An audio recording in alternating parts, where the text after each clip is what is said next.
I've been at Park, God, I want to say 7, 8 months, something like that.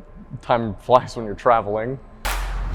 What I like about it, every situation is different, because every shop is different, every customer is different. It brings new challenges with installing in a different shop. I love the variation and the fact that I get to see different parts of the country and work with so many customers. I know it sounds a little cheesy, but for me personally, I enjoy the fact that I get to go out and help people all over the country in different scenarios. I'm definitely happy I made the decision to work for Park.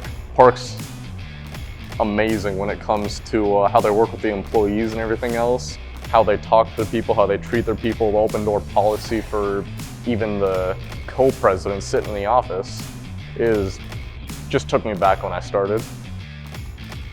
Park really understands that if you want quality output, you got to treat your people right and you got to give them time to get their head straight outside of work. At first I was waiting to see, well, okay, what's the catch? But now it's been almost a year and there's no catch. If you come straight out of college and you get into a company like Park, you're going to be set. It's a company that's willing to work with you, willing to help train you. You don't have to be straight A Superman. You are going to make mistakes. You're going to screw something up. With the workload being so balanced, everyone so willing to be behind you and have an open door, it's totally unique to me, and that's something that I want to keep going back to.